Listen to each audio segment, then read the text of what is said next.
우리는 일반적으로 은혜라는 것은 나쁜 일로부터 좋은 일로 바뀌는 것을 말을 합니다.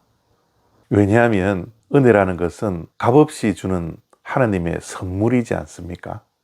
그래서 은혜는 늘 우리에게 좋은 이미지를 갖게 합니다. 예를 들면 우리가 어떤 질병에 걸렸을 때 그것이 깨끗하게 나음을 입고 뒤를 돌아보니 그 모든 것이 하나님의 은혜였습니다 라고 고백하지 않습니까? 또한 우리가 고난과 역경 속에 있을 때 그것을 다 헤쳐나와 그 뒤안길을 살펴보았을 때 그 역경을 이겨내게 하신 하나님께 감사하며 모든 것이 하나님의 은혜였습니다 라고 고백하지 않습니까? 그런데 놀랍게도 사도 바울은 이러한 은혜에 대한 개념을 뒤집어 버립니다. 바울이 부활하신 예수님을 만나기 전에는 앞날에 촉망받는 젊은이였습니다. 출신 성분도 그가 배웠던 학문도 유대 사회에서 차세대 지도자가 될 만한 자격과 조건을 두루 갖춘 젊은이였습니다. 그런데 부활하신 예수님을 만난 이후에 그의 삶은 그가 가지고 있던 명예와 미래와 영광과 학문 그 모든 것을 잃어버렸습니다. 오히려 그의 삶에는 예수님 때문에 고난을 당하고 고통당했으며 삶의 역경 속으로 들어가게 된 것이죠. 그런데 이런 삶을 살았던 바울이 이 모든 것이 하나님의 은혜였습니다 라고 고백합니다. 고린도전서 15장 10절 말씀입니다. 그러나 내가 나된 것은 하나님의 은혜로 된 것이니 내게 주신 그의 은혜가 헛되지 아니하여 내가 모든 사도보다 더 많이 수고하였으나 내가 한 것이 아니요 오직 나와 함께 하신 하나님의 은혜로라. 아멘. 너무 놀랍지 않습니까?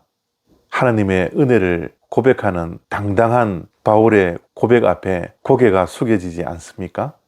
역경과 고난을 다 통과한 후에 뒤안길을 돌아보며 고백하는 말이 아닙니다. 그는 여전히 고난 중에 있었고 역경 속에 있었고 억울한 일 속에 상상할 수 없는 어려움 속에 있는 사도 바울의 고백입니다. 왜 이러한 당당한 고백을 사도 바울이 할 수 있었을까요? 그것은 명예보다도 예수님이 더 소중했기 때문에 그렇습니다. 이 세상에서 누릴 부귀와 영화보다는 예수님이 더 가치가 있었기 때문에 그렇습니다. 예수님 이외에 모든 것을 다 배설물로 여길 만큼 예수님이 사도 바울에게는 전부였기 때문에 그렇습니다. 예수님보다 더 소중하고 더 귀한 것은 사도 바울에게는 없었습니다. 그렇기에 예수님 때문에 명예를 잃어도 부귀와 영화를 다 빼앗긴다 하더라도 부활하신 예수님을 만났고 예수님을 알게 되었고 예수님을 믿게 된 것이 그에게는 은혜였습니다. 그렇기에 그는 예수님의 일꾼 된 것만으로도 만족하는 삶을 살았습니다. 보잘것없는 만삭되지 못한 자신에게 찾아와 주셔서 그의 삶의 주인으로 찾아오셨기에 그는 예수님 한 분만으로 만족하고 예수님 때문에 감사하며 당당하게 살 수 있게 된 것입니다.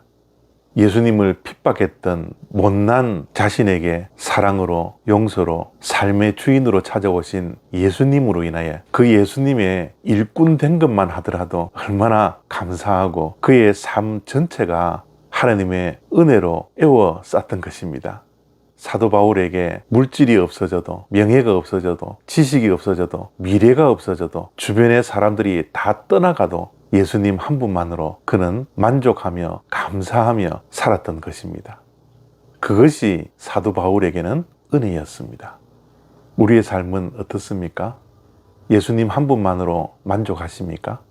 이 세상 내가 가지고 누리고 있는 것을 다 빼앗긴다 해도 예수님 때문에 나의 나된 것은 다 하나님의 은혜라고 고백할 수 있습니까? 돈 없이 살 수 없습니다가 아니라 예수님 없이 살 수 없습니다라고 당당하게 고백할 수 있습니까? 지금 현재 내가 원하지 않는 삶의 여정 속에 있다 할지라도 고난 가운데 역경 속에 불편함 속에 어려움과 괴로움 속에 있다 할지라도 예수님 한 분 때문에 나의 나된 것은 하나님의 은혜입니다 라고 고백할 수 있습니까? 오늘 사도 바울의 고백이 우리에게는 엄청난 도전이 됩니다. 또한 그렇게 살지 못하는 내 자신의 모습을 보며 하나님 앞에 무릎 꿇고 눈물로 회개할 수밖에 없습니다. 저와 여러분들의 인생 가운데 예수님만이 우리의 삶의 전부가 되는 그런 축복이 있기를 원합니다. 그런 삶을 살 수 있도록 하나님께서 우리에게 힘을 주시기를 원합니다. 감사합니다.